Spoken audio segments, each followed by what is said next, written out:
168 over 114. Ang taas ng over mo, delikado yung pag mataas masyadong over. Wala tumatanong yung Papapit.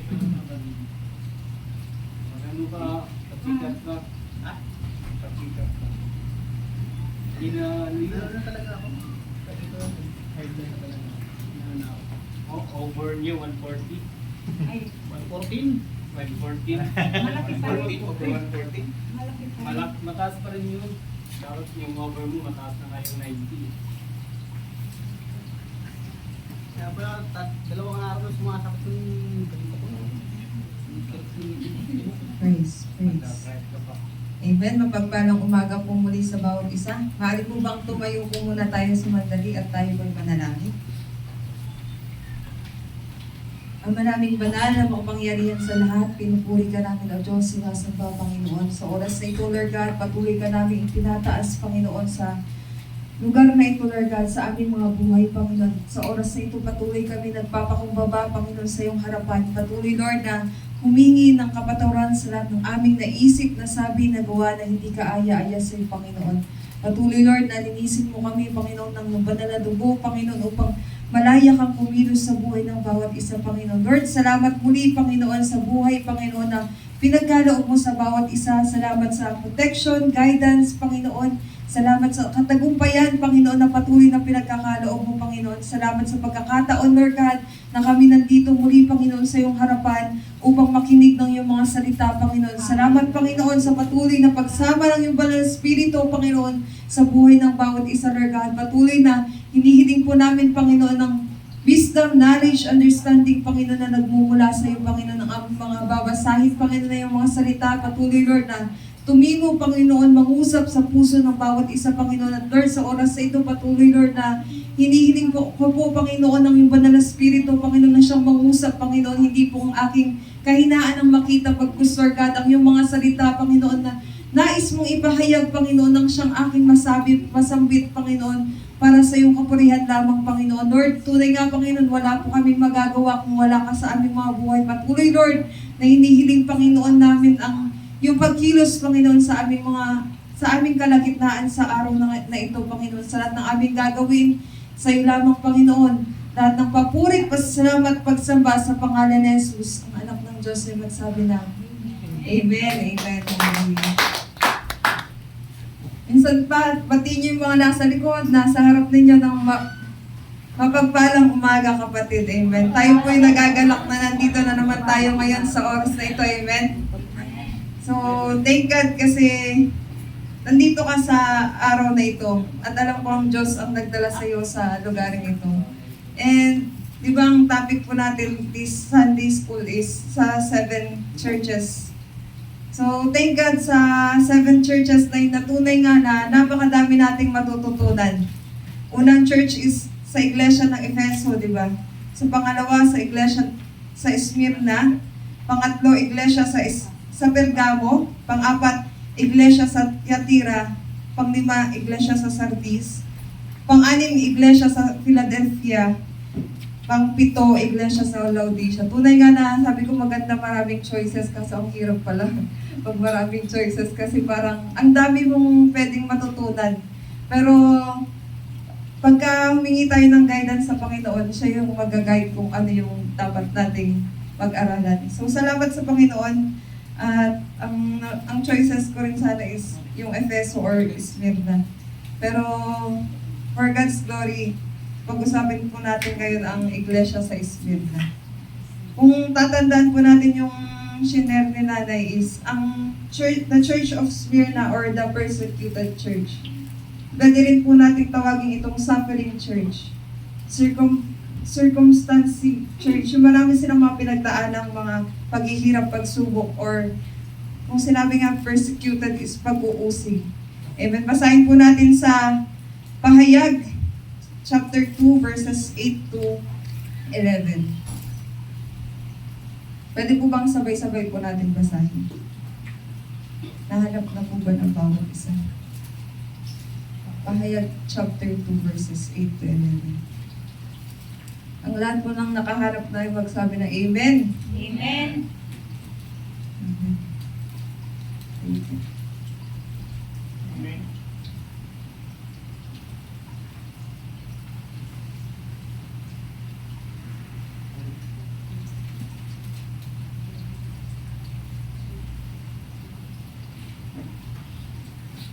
Amen. Amen. Okay na po tayong lahat. Amen. Sabay-sabay po nating basahin. Pahayag, chapter 2, verses 8 to 11. Ang mensahe para sa iglesia sa Esmirna. Isulat mo sa anghel ng iglesia sa Esmirna, ito ang ipinapasabi sa iyo ng simula at wakas, ang namatay at muling nabuhay. Nalalaman ko ang mga kapaghihirtian na dinaranas mo. Alam kong mahirap ka, ngunit ang totoo ay mayaman ka. Nalalaman ko rin ang mga paninirang puri sa iyo ng mga hindi tunay na Hudyo. Ngunit ang totoo, sila'y mga kampon ni Satanas. Huwag kang matakot sa mga pag-uusig na malapit mo ng danasin. Makinig ka! Ipabibilang ko ng Diablo ang ilan sa inyo bilang pagsubok. Magtitiis kayo sa loob ng 10 araw. Mananatili kang tapat hanggang kamatayan at gagantimpalaan kita ng korona ng buhay. Ang lahat ng may pandinig ay makinig sa sinasabi ng Espiritu sa mga iglesia. Ang magtatagumpay ay hindi makakaranas ng pangalawang kamatayan. Amen. Tunay nga na sa iglesia ng Smyrna is suffering church. They are poor. Financially maybe, but they are spiritually rich. Amen. And kung babasahin po natin sa verse 8, sino daw po nagpapasulat nito? Sino nagpapasabi? Panginoon natin Jesus. Amen.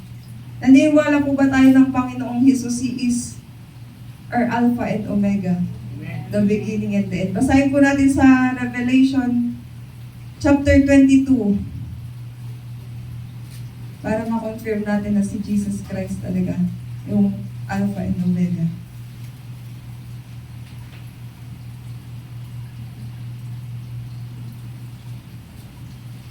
Verse 12 to 13. Sino pong nakahanap na? Bring me to At sinabi ni Jesus, makinig kayo, darating na ako.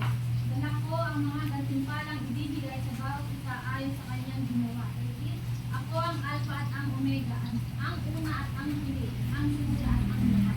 Amen. Tunay nga, simula pa nung bago pa nilikha ang mundong ito, meron ng Panginoong Jesus. Amen.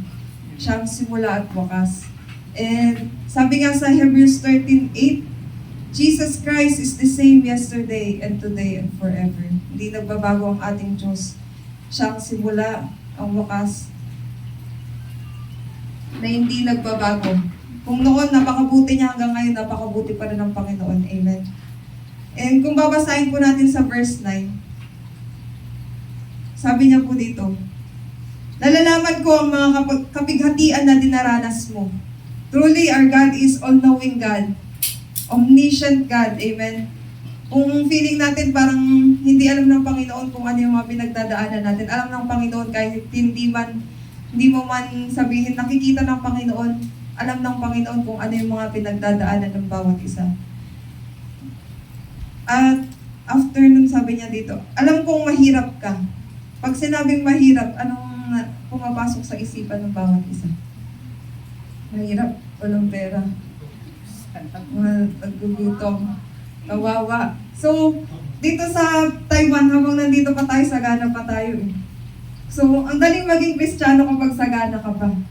Pero pag nasa Pilipinas ka, alam ko naman kaya ni Lord na mag-provide. Pero pag dumating tayo sa pagsubok ng buhay, na mararanasan mo talaga yung taghirap, siguro binigay din to ng Lord sa akin kasi di ba lumaki po kaming, anak po kami ng pastor, and hindi naman po ganun kadali yung naging buhay po namin. Marami kami mga experiences na napagdaanan na dumating sa punto na parang muntik-muntikan na, wala nang makain. And share ko kay mama to, sabi ko, ma, ano kayang i-share ko? So thankful ako sa Panginoon na may mga magulang kami na pwedeng mag-mentor sa amin, mag-motivate sa amin. And sabi ko, parang ito yung binibigay ng Panginoon. Kasi mahirap kasi mag-share kapag hindi mo napagdaanan. Madali lang sabihin, kahit naghihirap ka, magpapatuloy ka pa rin magdilingkod sa Panginoon. Pero Pag nandun ka na kaya sa sitwasyon, masasabi mo pa kaya. Pero thank God kasi, all for God's glory, itetestify ko yung kabutihan ng Panginoon. Na nasubukan namin na mag last meal na. Pero, na-bless ako sa buhay ng magulang ko na nasasabi nila na mamatay man kami sa gutom, maglilingkod pa rin kami sa Panginoon. Pero God is truly faithful na hindi niya hahayaan na mamatay sa gutom ang kanyang mga lingkod. Tinetest lang tayo ng Satan kung magpapatuloy ka pa rin ba sa gitna ng paghihirap, magpapatuloy ka pa rin ba sa paglilingkod sa Panginoon. Dito sa Taiwan kasi meron pa tayong kinikita eh.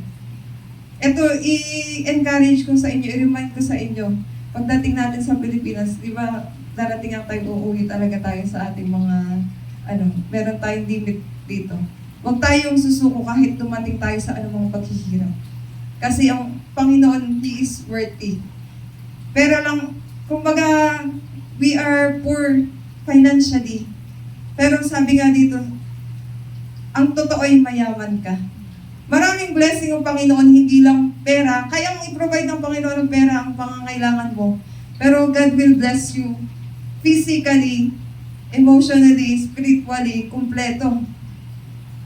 Aanin mo yung pera, mayaman ka nga, pero naghihirap ka naman sa sakit, di ba? Maraming mayaman, nauubos yung pera nila sa pagpapagamot. Pero we are blessed kasi healthy pa tayo, kayang-kaya pa nating kumita sa pamagitan ng kalakasang pinagkakaloob ng Panginoon. So, tatandaan po natin na ang kayamanan lang is hindi financial. Maraming ways ang Panginoon para pagpalain po tayo. Binigyan niya tayo ng kalakasan para maghanap buhay. Amen. Na maraming mga tao, kahit nga nabibless ako sa mga tao na kahit may kapansanan sila, andun pa rin yung eagerness nila na kumita, maghanap buhay, di ba? So, salamat sa Panginoon kasi nandun pa rin na ang Lord pa rin ang nagpo-provide ng kalakasan nila ng buhay. Amen. And sabi nga sa salita niya sa Mark 8:36-37. Marcos 8:36-37.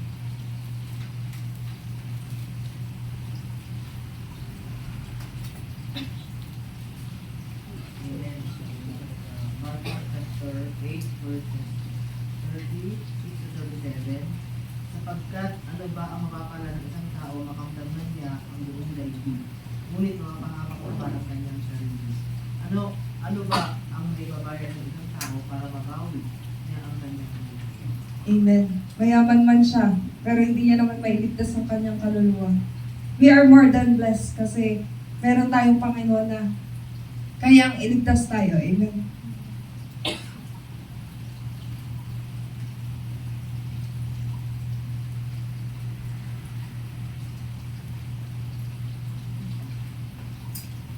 At kung babasahin po natin sa John 14:2-6. Amen. Excuse me. John 14:1-6, pwede po yun. Kung dito man sa mundo, wala tayong mansion, pero sabi ng Panginoong Jesus, in my Father's house, there are many mansions. Amen. Isang struggle ng family namin is, lumaki kami na wala kaming sariling bahay. Pero, andun na si Lord pa rin yung, hindi niya kami hinayaan na tumira sa, sa mga kalye-kalye, gano'n. The best pa rin talaga ang Panginoon kasi may mga ginagamit ang Panginoon para mag-provide. Lumaki ako na na hindi, yung nirerentahan lang yung tinitirahan namin. Pero, yung pinangrerenta, si Lord pa rin ang nagpo-provide eh. Kaya sabi ko, grabe si Lord. Ilang beses kong iniyak ang kay Lord yun kasi sabi ko, ang tagal nang nagsiserve ng magulang ko sa Panginoon pero wala pa kaming sariling bahay. Pagka sinasabi na papaalisin na, ang hirap ng kahit nasabihin mo na nandito ako, alam mo yung pain na nararamdaman ko. Sabi ko, pag naririnig ko yung mga problema nila sa bahay is, nandun na, kapag part ka kasi ng family, pag maririnig mo yung struggle ng family mo, kahit na ano, lalo pag wala kang magawa, kahit na gusto mong tumulong, limited ka lang. Pero alam mo na si Lord yung tutulong sa'yo, iiyak mo sa Panginoon kasi sabi ko nga kay Lord, I am limited but you are the God who is unlimited, who can supply all our needs. Your grace is sufficient, sabi ko sa Panginoon. Na sa mga pagkakataon na yon, imbis na sumuko ka, is nandun pa rin na magpatuloy ka sa Panginoon. Kasi pag sumuko ka, wala eh. Sayang lang yung sinimulan mo. Pero pag nagpatuloy ka sa Panginoon, God is more than faithful. Kahit na minsan hindi tayo tapat, ang Diyos ay tapat sa kanyang mga pangako. Nandito man sa mundo, wala tayong mansyon, pero sa kaharian ng Panginoon, may mansyon tayo. Amen. So, salamat ako sa Lord kasi siyang nag-provide ng lupa. Sabi ko nga, nung pinrovide ng Panginoong lupa, Lord, ikaw na nagsimula ng miracle work sa buhay ng aming family, ikaw din ang magpapatuloy. Ikaw ang patuloy na magpo-provide kung ano pa yung kailangan namin. And thank God kasi meron ng simula ang Panginoon na lupa and unti-unti pinapatayo na ng Panginoon yung titirahan namin na sabi ko mas okay kasi pag magpapatayo na ng sarili kasi kapag ka magrerenta na naman imbes na mag-start na sana is napupunta sa renta. So thank God kasi ang Diyos talaga tumutugon sa panalangin na unti-unti na itatayo na kahit cute size. Natatawa na ako kasi matangkad yung mga kuya ko yung sumunod sa akin matangkad. Kunti lang daw yung pagitan. Pero sabi ko, at least hindi ka na mauulanan yan. Be grateful pa rin kung anong pinagkaloob ng Panginoon. Na ang plano lang sana nga doon kubo-kubo. Pero yung plano ng Lord, the best kasi sa first floor, kahit pa paano nakasementado na siya. So salamat sa Panginoon. Natunay nga, nabibless ako kapag ini-imagine ko yung ginawa ng Panginoon. Hindi ko tinataas yung pamilya namin, pero tinataas ko ang Panginoon na siyang nagsusustain sa aming family. And tunay nga na through our Lord Jesus Christ, mayaman tayo, amen? Amen. Napakabuti ng Panginoon. And sa verse 9 din, sabi dito, nalalaman ko rin ang mga paninirang puri sa iyo ng hindi tunay na Hudyo. Ngunit ang totoo'y sila'y mga kampo ni Satanas. Diba, Diyos, kapwa mo sana Diyos, kumbaga Christian, if you are a Christian. Sometimes, minsan Christian mismo maninira sa'yo. Pero, hindi po sila yung kaaway natin. Kung babasahin po natin sa Ephesians 6:12. Gusto ko pong i-remind ang bawat isa sa atin na hindi po ang tao ang kaaway natin. Sino pong nakahanap? Sapagkat hindi tayo nakipaglaban sa mga tao, kundi sa mga pinuno, sa mga may kapangyarihan, sa mga tagapamahala ng kadilimang kapiliran sa sanlibutan ito, sa mga hukbong spiritual ang kasamaan sa mga kapatid. Amen. Hindi tayo lumalaban sa tao. Hindi yung tao yung kaaway natin, kundi spirit ng Diablo. Ginagamit lang sila. Nakakalungkot lang isipin. Pero let us keep on praying. Sabi naman ng Panginoon, pray for those who persecute you. Hindi natin sila gagantihan, kundi papanalangin natin sila kasi they are blinded of the works of the devil. Spirit yun ng Diablo na ginagamit lang sila. Sabi nga sa 1 Peter 4:14, sino pong gustong magbasa? 1 Peter. 1 Peter 4:14, pinagpala kayo kung kayo tinupit kaya dahil kay Kristo, sapagkat sumasa inyo ang espiritu ng kalwalhatian, ang espiritu ng Diyos. Amen. So mapalad pa pala tayo pag kinukutya tayo. Naalala ko din talaga dati. Kinuwento din ni Mama. Sabi niya, maraming nagda-down sa kanila kasi nga marami silang anak. Parang ang nanghihingi, gano'n. Pero andun na pa rin yung prayer. Nagpatuloy pa rin sila kahit na gano'n na maraming maninira sa'yo sa likod-likod mo. Minsan nga, kapwa mo Kristiyano talaga yun yung masakit eh. Pero thank God pa rin kasi hindi sila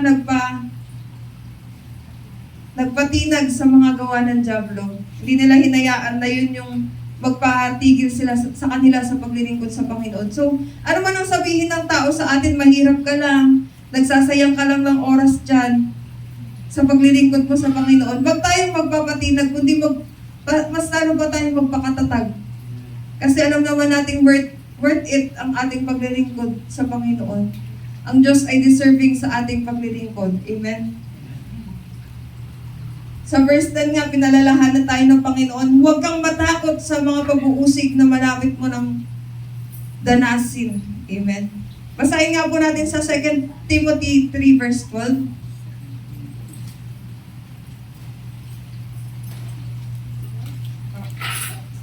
Second Timothy, well, gayon din naman ang lahat ng nagnanais mamuhay ng matuwid bilang tagasunod ni Kristo Jesus ay daranas ng mga pag-uusig.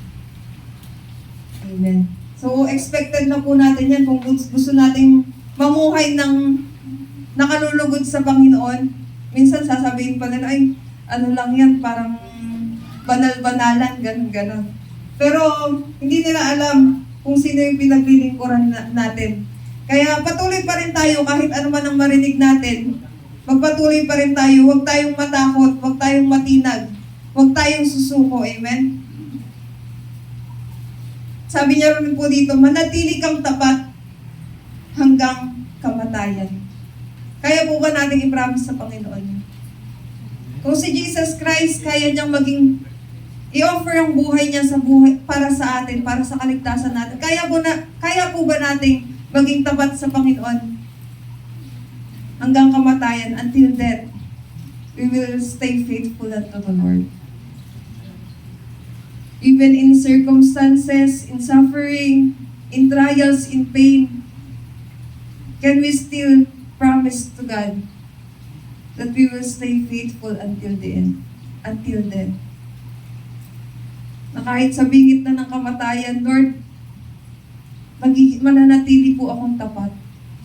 Sapat ang Diyos natin ay tapat hanggang kamatayan. Amen.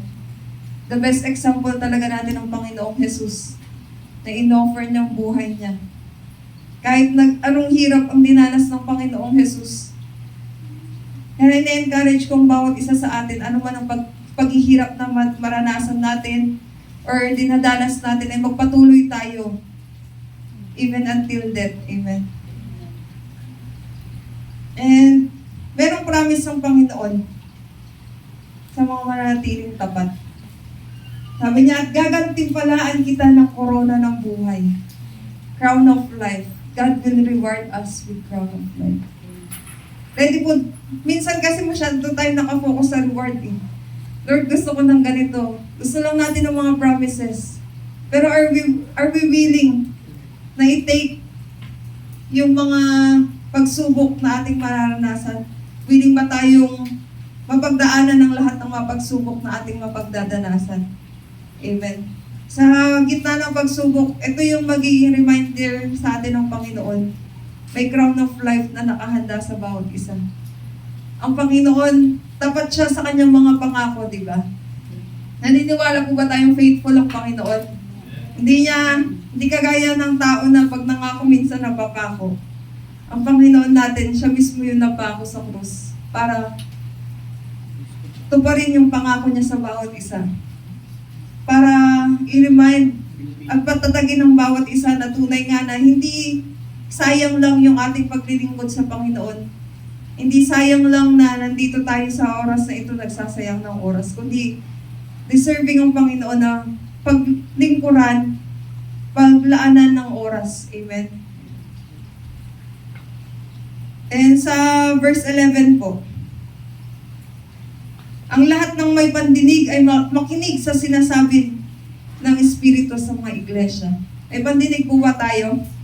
Lahat tayo pinagkalooban ng Panginoon ng tenga para makinig. Amen. Hindi lang basta pumasok, lumabas sa kabila, kundi pakinggan at tumimo sa ating mga puso't isipan. Sabi niya po dito, ang magtatagumpay ay hindi makakaranas ng pangalawang kamatayan. Sino pong natatandaan natin hindi nakaranas ng pangalawang kamatayan? Si Elijah. Sino ba po? Si Enoch. Amen. Gusto niyo pong magaya din yung nangyari sa kanila. Hindi sila nakaranas ng kamatayan. Gusto niyo po bang malaman kung saan mababasa yung buhay ni Enoch? Para malaman natin na hindi siya nakaranas ng kamatayan. Basahin po natin sa Genesis. Chapter 5, verses 22 to 24.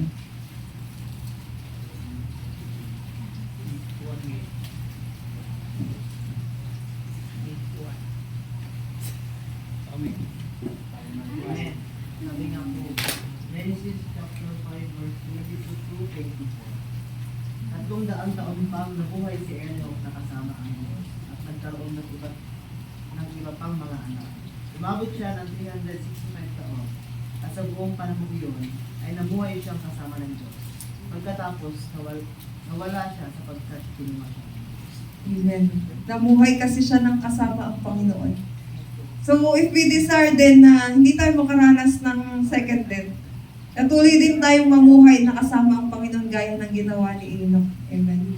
Maging sa buhay ni Elijah, sa 2 Kings chapter 2 verse 11, na kinuha siya ng karwaheng apoy. Ipo-ipo. Saan ko nabasa ko yung 2 Kings chapter 2? Nakaka-bless. Kasi ang alam lang natin pag nahati yung dagat is kay ng Moses. Pati pala kay Elijah tsaka Elisha, gumawa din ng milagro ang Panginoon. So, grabe ang Panginoon gumawa ng milagro. Kung sa isip talaga ng tao, imposible. Pero sa Panginoon, walang imposible. Amen. So, nakaka-bless lang na pag-aralan yung mga characters sa Bible, na hindi lang sila basta character na gawa-gawa lang ng tao, kundi naniniwala tayo na sila ay mga lingkod ng Panginoon. Na siyang ginamit niya to display His glory. Amen. We testify naman kasi hindi para i-display yung ating mga glory, kundi i-display ang glory ng Panginoon at ibalik din sa Kanya lamang ang papuri. Amen. And, mag-conclusion na tayo. Marami tayong matututunan sa Church of Smyrna. Number 1 is, Jesus is the Alpha and Omega, the beginning and the end. Amen. Tunay nga na siya ang simula at ang katapusan. And second is, you may be poor in this world, but remember, you are rich in the Lord if you obey God's will. Ang lahat ng mga sumusunod sa Panginoon, sila yung tunay na mayaman. Kasi sila yung pinagpapala ng Panginoon. Amen. Maybe mararanasan natin na tayo mahirap financially.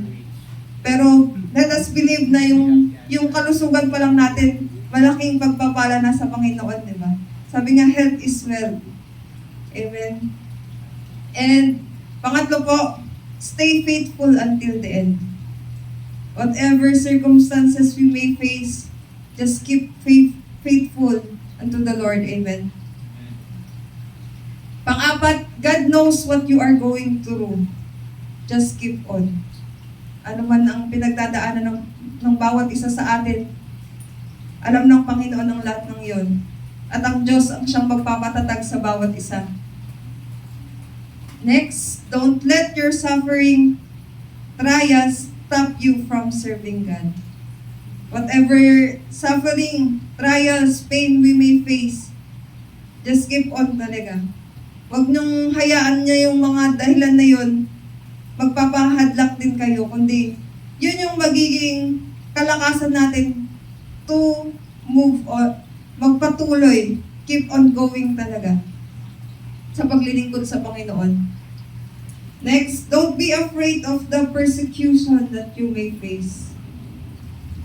Persecution may come, even Christians may persecute you, even your family may persecute you, but keep on. Huwag niyong hayaan na yun yung magpapahinto sa bawat isa. God will reward the crown of life for those who will be faithful unto death. Hanggang kamatayan, patuloy tayong manatiling tapat. Sapagkat nandun nga yung promise ng Panginoon, may reward until hanggang sa mamatay tayo is nandun yung reward ng Panginoon. Be an overcomer.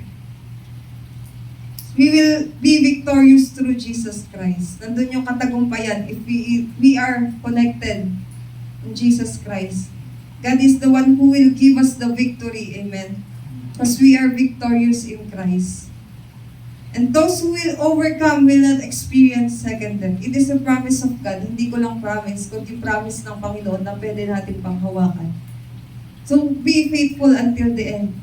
Until death. Be faithful unto the Lord. Because He is worthy. Amen. Tunay nga na napakabuti ng Panginoon na napakaiksi man, pero ang dami ng matututunan. Marami pa tayong matututunan, pero patuloy lang na tayo mismo magsaliksik ng salita ng Panginoon.